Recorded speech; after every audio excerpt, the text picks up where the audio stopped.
Apa kita akan menafikan itu? Nah sekarang kan harus ada izin dulu. Ini pasien kemudian pada bergelimpangan nunggu izin. Udah pemerintah gampangin aja lah, DPR bikin aja regulasinya gitu. Apa sulitnya? Tapi sambil itu berjalan teruskan saja Bu Ida, jangan masalah. Sama dengan paman saya kan, ngobati orang gila sudah berapa puluh tahun, 70 tahun, geletak begitu aja. Artinya jorok bantuin kalau tahu itu jorok. Kenapa DPS nggak mikirin?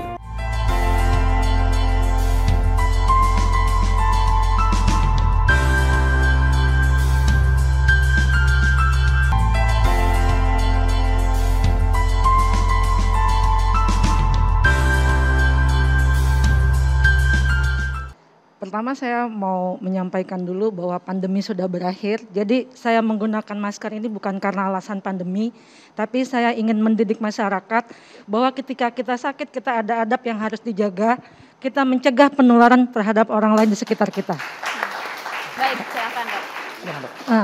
Mengenai fenomenal ini, menurut saya ini hal yang biasa saja, bukan sekali dua kali dan bukan kali ini saja. Pengobatan seperti ini kita sudah ketahui sejak dulu ya, sejak mungkin dahulu kala kita mungkin lebih mengenal pengobatan seperti ini daripada pengobatan secara medis ya. Dan ini hal yang biasa dan menjadi tidak biasa karena dibuat viral. Menjadi fenomena ketika dibuat viral dan lebih-lebih lagi ketika seakan-akan dipromosi oleh tokoh-tokoh publik. Bahkan kalau tadi saya mendengar TNI ya, itu artinya atas nama negara ya. Jadi dipromosi atas nama negara juga. Dan kalau di Indonesia ini sudah menjadi budaya, hal yang tidak biasa diviralkan dan itu jadi luar biasa gitu. Padahal kita tahu hal-hal seperti ini sudah biasa dan akhirnya lama-lama orang juga lupa gitu ya. Nah, apakah saya percaya atau tidak? Sebagai seorang dokter yang kita terbiasa harus mengerjakan sesuatu itu berdasarkan ilmu, berdasarkan data, bukan berdasarkan kata-kata ya.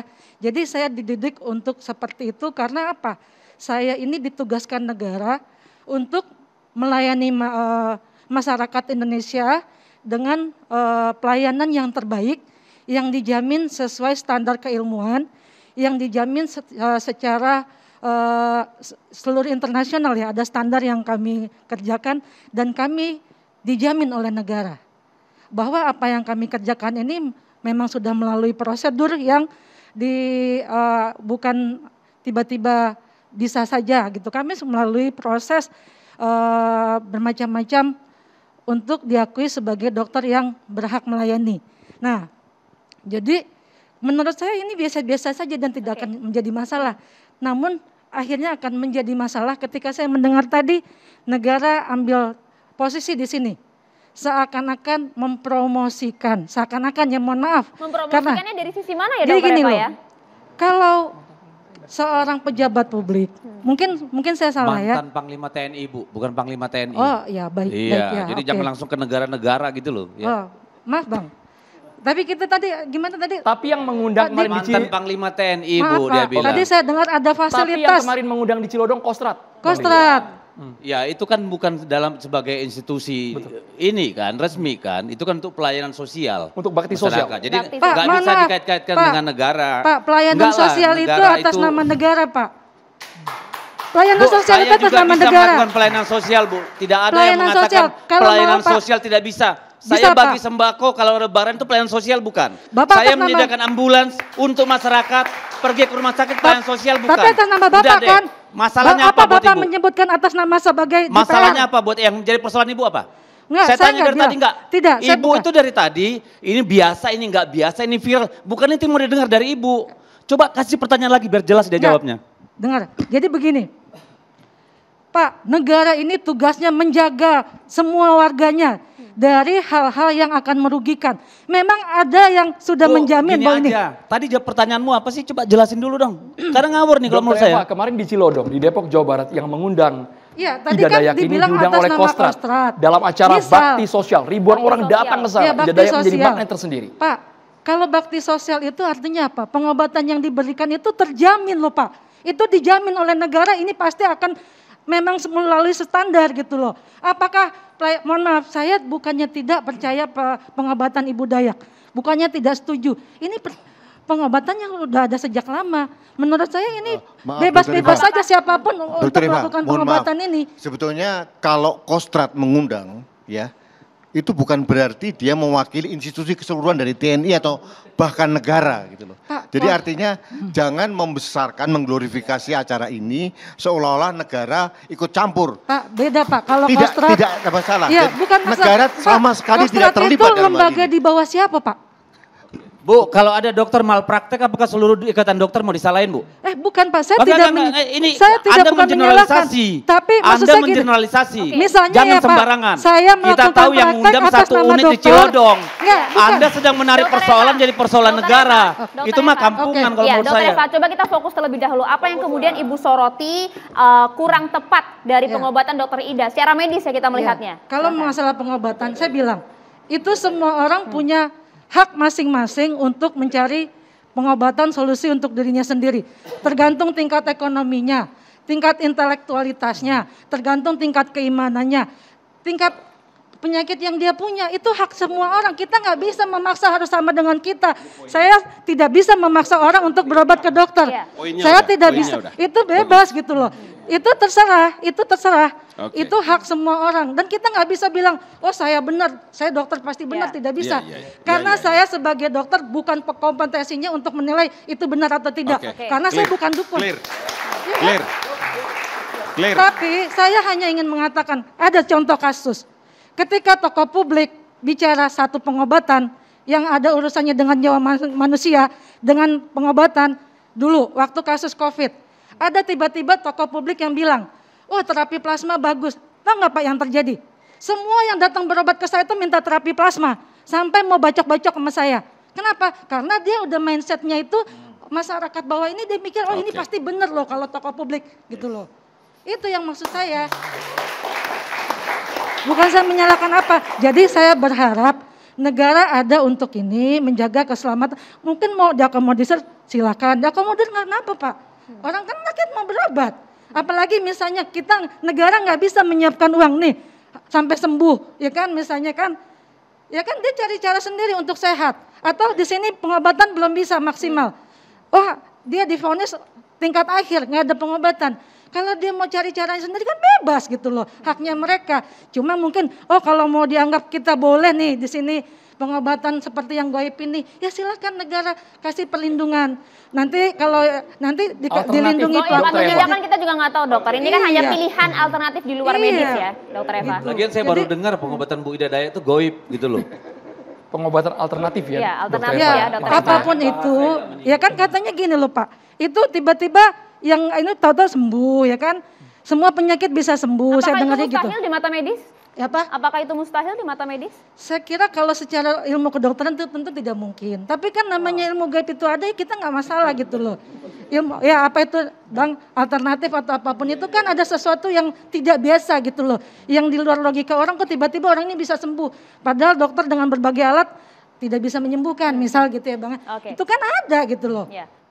Ini dari pandangan saya sebagai mantan Menteri Kesehatan Iya. ya. Memang pengobatan di bangsa kita itu banyak sekali macamnya dan itu semua diterima.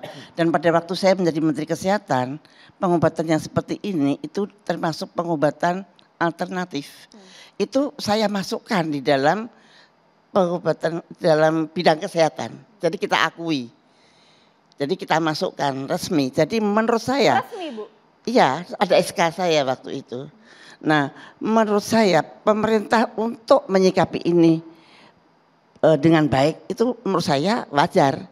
Bukan negara tidak boleh, menurut saya Dokter Eva tadi mengatakan negara jangan menginikan. Kalau menurut saya kalau memang hasilnya baik dan ternyata dan yang saya lihat tidak pernah ada fail, tidak pernah ada kegagalan, why not? Itu memang cara yang khusus. Dan semua penyembuhan itu sebetulnya yang menyembuhkan hanya Allah, hanya Tuhan, bukan obat, bukan dokter, bukan siapapun juga. Dan Bu Ida ini mengatakan bahwa ini adalah kehendak Allah, bukan saya yang dia bilang begitu di dalam. Jadi saya setiap hari itu mengamati dia betul. Dan saya sangat melihat beliau ini saya sangat sejuk terus terang. Saya berpikir bahwa Bu Ida Dayak ini menurut saya datangnya ke masyarakat umum di Pulau Jawa ini merupakan berkah. Di mana masyarakat kita dalam keadaan yang sebetulnya gelisah, cemas. Kalau sakit bingung, tidak sakit pun harus bayar iuran BPJS. Ini Ibu Ida ini datang dengan wajah keibuan, dengan gerakan-gerakan yang manis menurut saya ya. Gerakan-gerakannya itu penuh kasih sayang, penuh kepedulian, dan penuh aku mau nolongmu. Nah itu sesuatu yang sangat dirindukan oleh masyarakat banyak. Saya sampai pernah berlinang air mata melihat dia ngobatin. Saya melihat orang-orang sekitarnya itu matanya sangat berterima kasih begitu. Rakyat kecil itu. Nah itu saya rasanya ikut berterima kasih pada Ibu Ida telah memberikan, at least memberikan hiburan bahwa kita itu masih punya harapan. Bahwa ada harapan di dunia lain, ada harapan. Apa yang kita harapkan tidak apa yang kita lihat di depan mata kita. Kita ini kan sedang prihatin, habis COVID, kemudian ada resesi, Pak Ngabalin ya, dan semuanya menggelisahkan. Dan ini ibu ini datang dengan penuh senyum, ikhlas, dan kepedulian pada rakyat kecil. Ini sangat, menurut saya ini sendiri suatu obat bagi masyarakat banyak menurut saya. Dan kalau dipandang dari sudut medis, keajaiban itu memang ada. Dulu waktu saya jadi menteri ada ponari, barangkali masih ingat ponari. Dan kemudian saya diamkan saja, saya hanya amatin kalau sampai ada komplikasi atau apa begitu itu harus kita tolong. Tetapi kita tidak melarang dan kemudian kita tuturi handayani saja dan kemudian setelah dia menanjak dewasa hilang sendiri. Tapi kalau ibu ini barangkali keikhlasannya itu yang sangat sampai saya kepengen ketemu loh Pak Ngabalin. Aduh, saya Bu Ida, saya kepengen ketemu pada Bu Ida. Nanti habis acara saya telepon beliau biar kapan Mbak Yu. Ibu Siti Fadila, tapi seperti ini kan memang ada landasan, ada SK-nya khusus untuk pengobatan alternatif. Ya. Tapi masyarakat awam itu termasuk bekam, termasuk akupunktur, termasuk herbal, sehingga ada rumah sakit yang obatnya ada herbal. Dan itu biasanya menjadi musuhnya dokter-dokter yang pendidikannya sangat barat gitu. Menurut saya ada ilmu kedokteran itu banyak.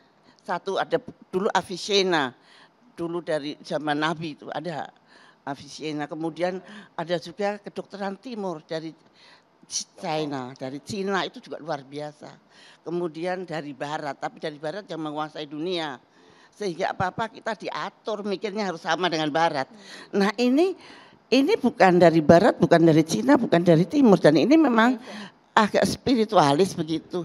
Transenden. Masyarakat kita transenden. Ini Nusantara. Ini. Nah itu adalah rahmat Allah yang diberikan soalnya seperti ini, Ibu Siti Fadila, ada juga masyarakat awam yang mengaitkan, ini mohon maaf, antara alternatif, kemudian mistis, klinik dicampur adukan. Padahal mungkin alternatif kan ada indikator-indikator yang sudah diatur oleh negara. Ada. Alternatif bukan berarti goib kan begitu ya Bu ya? Kalau alternatif sudah ada kok kriterianya, ada. Termasuk bekam dan termasuk, kalau ini kan, kalau dia bisa menguraikan kan bisa sebetulnya cuman kita tidak tanya saja bagaimana dasarnya dan bagaimana. Dan karomah itu memang ada. Assalamualaikum warahmatullahi wabarakatuh. Assalamualaikum warahmatullahi wabarakatuh. Pemirsa dimanapun Anda berada, akhir-akhir ini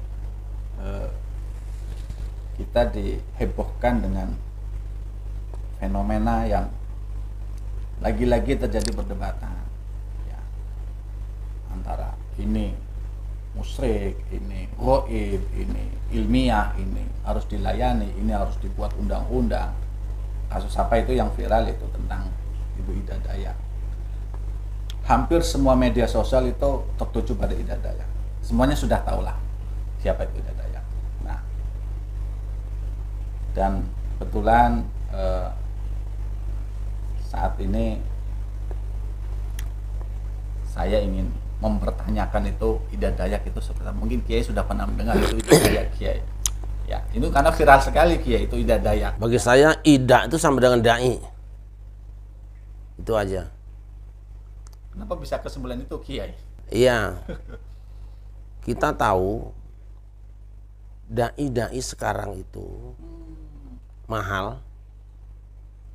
tapi tidak menyembuhkan penyakit masyarakat.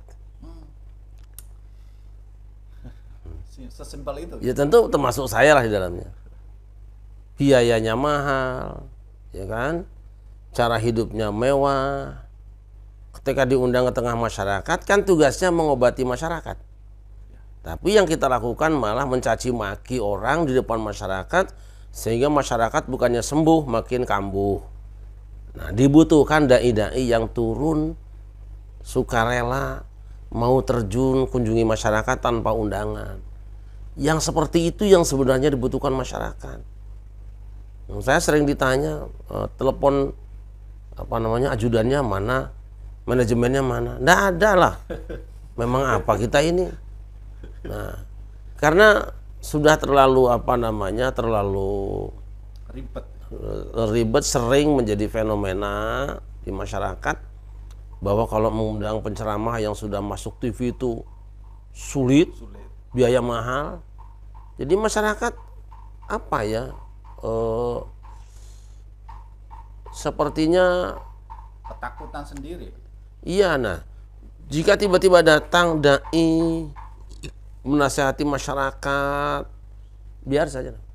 Terus tulus, ikhlas karena Allah. Itu kita tidak boleh punya prasangka apa-apa. Lalu masyarakat senang dengan dia kan? Karena apa yang dia bawa itu yang diinginkan masyarakat.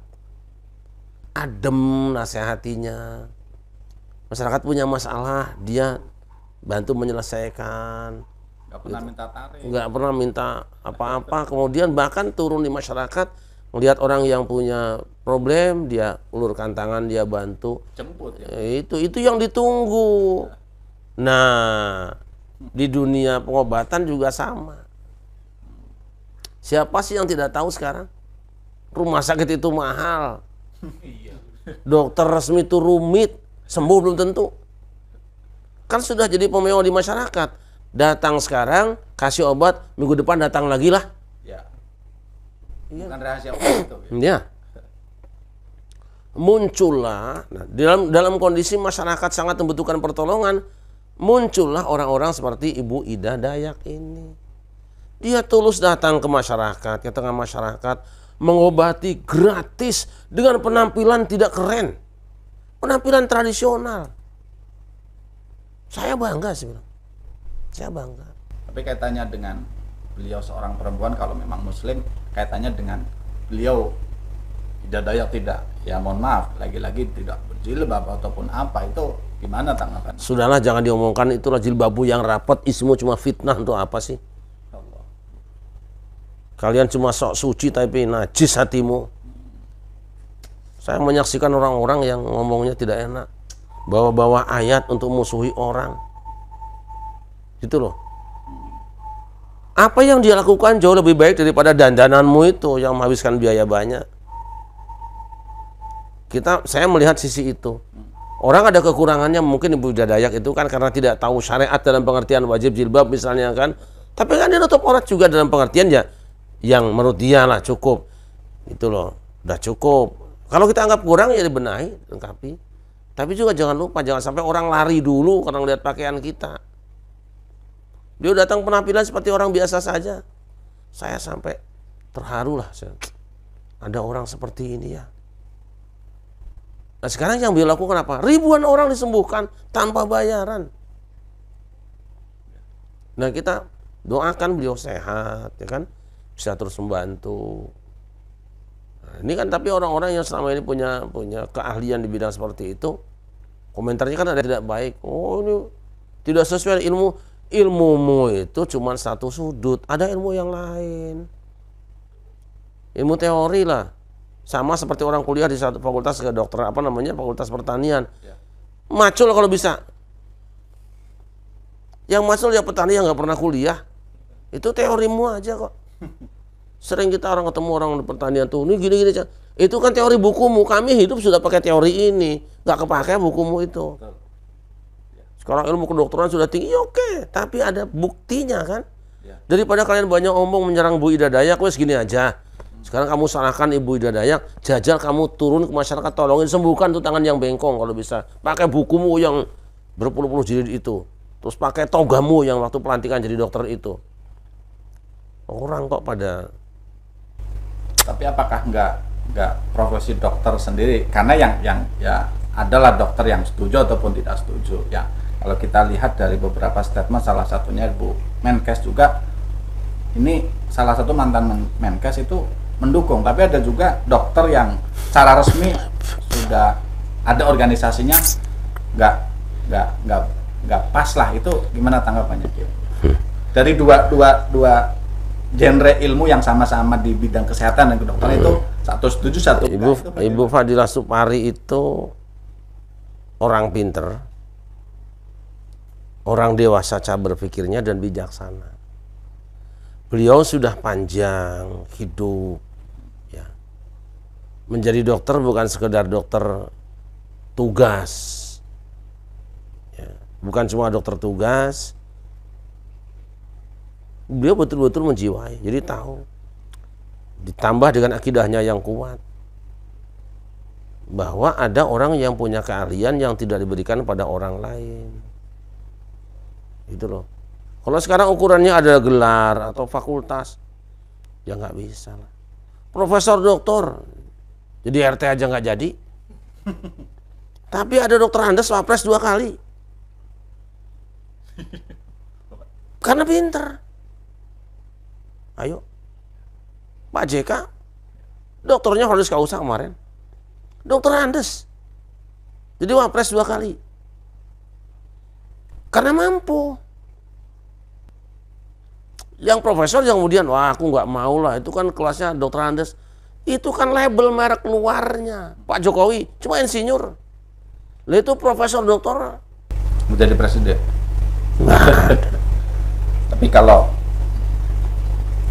Kiai Abi sebagai ahli Quran, apakah memang pengobatan alternatif itu sudah ada isyarah dalam Al-Quran? Iya, semuanya juga ada, semuanya juga ada. Nah ini kan ada cerita tentang apa namanya suratul Fatihah itu kan, ketika ada para ahli Quran yang mampir satu perkampungan tidak dihormati, kemudian lurahnya, kepala kampungnya disengat kalajengking, tabib sudah dikerahkan semua, itu tabib tuh anggap aja dokter hari inilah, nggak ada yang mampu. Tapi sahabat Nabi yang tidak pernah khusus ketabiban, dia datang cuma bacakan Fatihah pakai ludahnya sembuh. Diberi hadiah daging kambing, 30 ekor kambing dipotong. Itu sudah ada dasar? Sudah ada, biasa saja lah. Sudah biasa. Ada ilmu-ilmu yang kita tidak tahu. Orang kampung tuh punya ilmunya, kita tidak punya ilmunya, banyak lah. Ya artinya ginilah. Tidak usah khawatir bahwa ilmu kita sebagai seorang dokter itu pasti manfaat. Tapi ada porsinya. Biarkanlah mungkin orang-orang yang tidak berpunya itu beri kesempatan untuk sembuh lah. Mereka sudah bingung. Kalau masuk ke rumah sakit, 100 juta nggak akan cukup. Dan belum ada faktanya sembuh orang melengkung kayak gitu. Coba kalau bisa sekarang ortopedis suruh turun. Tapi hebatnya itu siapa? Guru ya? Guru apa Guntur? Guru Soekarno. Itu iya itu kurang apa orang hebat kan, ilmuwan orang pinter, berobat juga sama beliau. Mantan BIN juga itu. Yang mantan ini. Iya kan? Iya, itu dipegang juga. Nah itu kan, coba Anda bisa nggak yang katanya apa ketua organisasi apalah gitu kan, sok coba turun, syukuri, kalau perlu kunjungi, terima kasih tugas kami dibantu oleh Ibu Ida Dayak. Terima kasih. Itu kekayaan Indonesia yang belum dimiliki orang lain. Kenapa Cina sampai hari ini pengobatannya laku keras? Mereka punya, saya punya anak santri yang waktu itu patah tangannya itu. Kemudian dibawa ke pijat urut. Yang bisa kan Cimande sama Cipete. Itu ahlinya. Apa dokter mau gitu? Pakai fan segala rupa. Di situ nggak pakai fan, gitu-gitu aja lempeng 2 bulan sudah jadi lagi. Tapi kurang cepat nih, saya beli obatnya sama Cina di dekat Glodok itu, ditumbuk di situ di tempat. Bukan dokter dia, tapi benar cepat keringnya. Apa kita akan menafikan itu? Nah sekarang kan harus ada izin dulu. Ini pasien kemudian pada bergelimpangan nunggu izin, udah pemerintah gampangin aja lah, DPR bikin aja regulasinya gitu. Apa sulitnya? Tapi sambil itu berjalan teruskan saja Bu Ida, jangan masalah. Itu sama dengan paman saya kan. Ngobati orang gila sudah berapa puluh tahun, 70 tahun. Geletak begitu aja. Katanya jorok, bantuin kalau tahu itu jorok. Kenapa DPS nggak mikirin? Ya itu loh. Nah seperti itulah, Ibu Ida Dayak sudah anugerah dari Allah buat bangsa ini. Mungkin sebentar lagi dari luar negeri akan berdatangan ke sini. Terima. Jangan ganggu Ibu Ida, jangan ganggu dengan apa? Segala peraturan, perizinan segitu, nanti keikhlasannya kurang. Bahaya itu. Beliau sudah ikhlas. Dan tidak perlu kita buat apa namanya, diajak wawancara di TV ngomong, enggak usah. Sepanjang wawancara dengan kalian di TV atau di radio, Ibu Ida sudah kehilangan berapa pasien yang butuh pertolongannya. Oh dia juga nggak pengen masuk TV, nggak pengen masuk radio, nggak pengen masuk koran. Dia hanya pengen bantu orang. Kalau kita undang misalnya wawancara di YouTube seperti ini, ngobrol Bu Ida 2 jam, berapa pasien yang hilang? Yang tidak tertolong. Dosa juga kita kalau kita menghambat orang yang mau sehat. Udah biarkan beliau berjalan, itu kebanggaan kita semua. Nah kalau Anda merasa hebat, lakukan. Ayo kapan dokter turun kampung gratisan kalau berani. Walaupun ada dokter juga yang kerja. Oh, Masya Allah banyak. Makanya saya mengatakan ini kepada orang yang cuma bisa ngomong tok, tapi tidak pernah turun ke masyarakat. Ngurus organisasi, pinter, iya. Rakyat tidak butuh organisasi, rakyat butuh imunisasi. Itu saja. Butuh. Intinya dokter jangan baper ya. Jangan, nggak masalah. Jadi sesuai dengan porsinya. Iyalah. Sekarang orang kesurupan disuntik ya nggak sembuh lah. Ada ahlinya. Biarkan saja ya. Nah, beliau sudah melakukan yang terbaik ya. Saya sendiri belum pernah ketemu dengan Ibu Ida. Tapi kalau dengan orang Dayak saya biasa bertemu, saya biasa bergaul.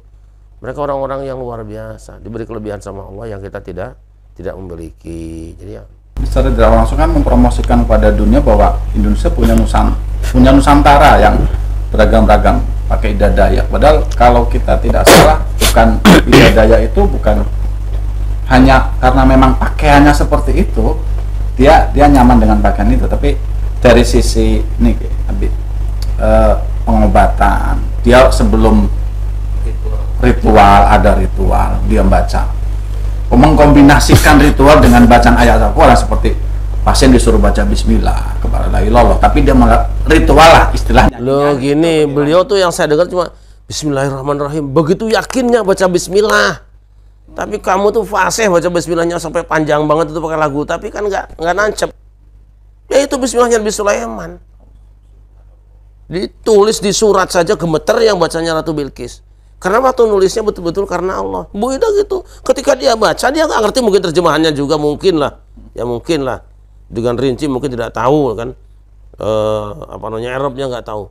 Tapi begitu yakin dia baca bahwa dia panggil Allah dengan Bismillah, ini adalah kalimat dia yang kasih ke saya, yakin ampuh, maka semua tubuhnya diwarnai oleh sinar Bismillah. Kalau cuma ngeletekin semua orang bisa lah, ada yang lebih sterk mungkin bisa. Ya coba, orang yang apa namanya, ahli angkat beban berat itu kan, kalau cuma ngeletekin bisa, tapi mungkin nggak akan lempung, malah patah sekalian. Gitu loh. Minyak itu seperti itu. Minyak juga. Ya kita lupa di Al-Baqarah kan ada orang mati saja bisa dihidupkan dengan lidah sapi kok. Itu kan ilmu. Kenapa kita tidak pelajari gitu loh, hal seperti itu. Itulah ya. Jadi saya ingin mengingatkan teman-teman, ayo kita berlomba. Fastabiqul khairat, berlomba untuk melakukan kebaikan. Bu Ida bikin, wah harusnya kita iri. Irinya apa? Saya pengen bisa juga, supaya bisa nolong orang. Tapi kita tidak, waduh. Kudunya pasien ke saya malah ke sono dong.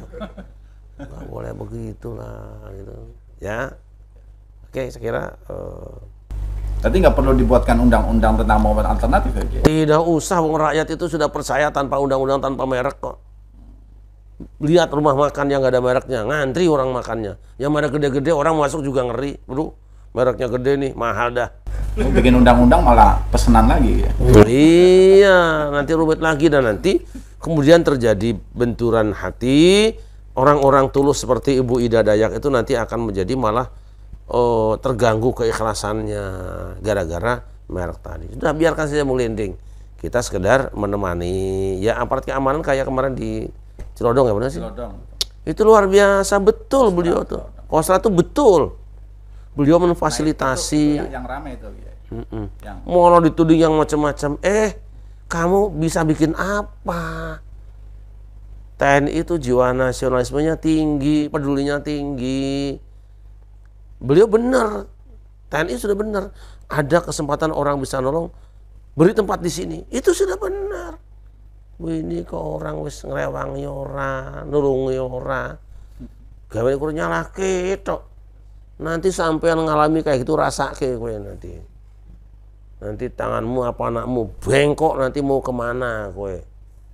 Jangan begitulah. Masalah ritual nyanyi-nyanyi itu nggak masalah sih. Nah biasa saja mau orang capek kan harus ada refreshingnya kan. Oh, tentara lihat habis baris berarti kan ada nyanyi-nyanyi supaya hilang capeknya. Itu nggak ada kaitannya dengan ritual memanggil katanya roh ataupun. Lah orang kurang kerjaan aja. Wong beliau juga bilang nggak manggil siapa-siapa. Tidak usah lah, tidak usah berpikiran buruk. Yang penting gini, rakyat itu tidak perlu dijelaskan. Yang penting mah sembuh, udah selesai, begitu aja. Bayangkan orang yang tangannya kengkong begini jadi bisa salaman lagi. Ibu Ida kebagian. Orang yang nggak bisa melipat kaki jadi bisa sujud lagi. Ibu Ida kebagian. Lu sampean yang buat orang malah nggak kebagian apa-apa. Itu loh. Bes lomba saja, lomba kebaikan. Apa yang bisa kita lakukan? Kalau tidak bisa, minimal kita ini mendoakan supaya orang-orang seperti Ibu Ida ini dijaga. Karena kalau beliau sakit, banyak orang yang punya harapan jadi tidak jadi. Gagal berpengharapan. Anugerah dari Allah, anugerah. Makanya termasuk ponari dulu. Saya tuh nggak suka ada orang musyrik. Musyrik dari mana? Nah, orang rendem batu gitu kok musyrik. Musyrik tuh nyembah batu. Lihat, sekarang orang makan daun jambu supaya tidak mencret, musyrik. Ya enggak. Minum kapsul, musyrik. Enggak lah, biasa aja. Itu dari batu itu gimana kejadiannya secara bisa dijelaskan secara ilmiah? Ya batu itu juga kan kita jadi ingat ceritanya apa? Samiri itu. Samiri itu dapat debu yang bekas tapak kaki malaikat Jibril itu kan, katanya dicampur dengan sapi, patung jadi bisa bicara.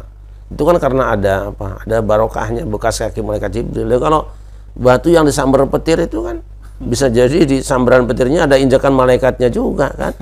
Direndamkan itu jadi kemudian ada barokahnya, nggak masalah. Yang tidak boleh itu mempertuhankan itu. Itu.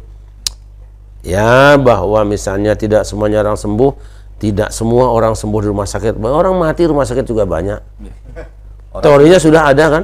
Orang sembuh di rumah sakit juga banyak. Banyak, itu seperti itu. Artinya tidak semuanya sembuh, jangan kemudian yang gagal jadi bahan pembicaraan kambing hitam tuh buktinya dia mati. Loh iyalah, orang demam berdarah itu kan jelas dirawat di infus, nyatanya yang mati juga banyak. Di samping yang sembuh tentu ada lebih banyak gitu.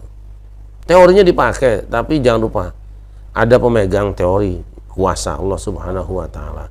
Ibu Ida sudah berhasil meyakinkan dirinya bahwa semua ini kuasa Allah. Kita tidak yakin dengan Allah. Coba obat ini nyambung gak sama Allah? Itu yang bikin kita gagal. Itu yang bikin kita gagal. Itu kalau dilihat cara pengobatannya Bu Ida itu hanya sangat simpel sekali. Pasien suruh baca Bismillah, yakin dan nggak merasakan sakit itu. Kan aneh bisa tidak sakit. Iya kan. Itu apakah pakai tenaga dalam ataupun apa kan? Iya, itu kalau tenaga dalam itu tingkat tinggi. Nggak tinggi. Kalau sudah sampai tidak terasa sakit itu luar biasa dia. Luar biasa. Jadi apa ya? Sudah menyatu dengan jiwanya. Sehari 200 pasien tenaganya luar biasa. Nah, iya, kita kan kasihan juga. Kasihan juga. Ya, saya kira simpulannya kayak untuk simpulannya Allah memberikan kemampuan kepada orang berbeda-beda. Di dunia pengobatan juga sama, ya. Ada yang pakai ini, pakai ini. Yang penting sekarang bagaimana caranya kita membantu orang lain. Ada yang patah tulang, ada yang pakai ven, ada yang pakai baut, ada yang diurut terus di bulan-bulan. Tidak apa-apa. Pasien yang dibutuhkan cuma satu kok, sembuh. Syukur-syukur, sampai sembuh juga murah. Itulah. Nah, mari kita kalau bisa sih ikatan dokter bikin tuh. Nanti kalau dokter mahal kena sanksi misalnya gitu, atau DPR bikin lah gitu kan, bikin aturan. bahwa dokter harus gini supaya mereka juga harus dirangsang keikhlasannya, harus dikondisikan jiwanya supaya makin sayang dengan masyarakat di dalam pengobatan itu, bukan lagi sebagai seorang yang mencari dunia, tetapi juga benar-benar karena ada kasih sayang dengan sesama, itu lebih ampuh gitu. Saya kira itu aja. Terima kasih untuk penjelasan tentang fenomena tentang Ibu Ida Dayak. Kalau kita ambil sedikit kesimpulan, Ida Dai, nah, itu silahkan diterjemahkan Dai, Ibu Dai. Masalah kontroversi terjadi di masyarakat terbelah, silahkan kembali ke diri masing-masing. Sekali lagi, jadilah masyarakat yang cerdas, tidak mudah terprovokasi dengan hal-hal yang tidak baik dan tidak menimbulkan perpecahan. Terima kasih. Hasbunallahu wa ni'mal wakil. Assalamualaikum warahmatullahi wabarakatuh. Assalamualaikum warahmatullahi wabarakatuh.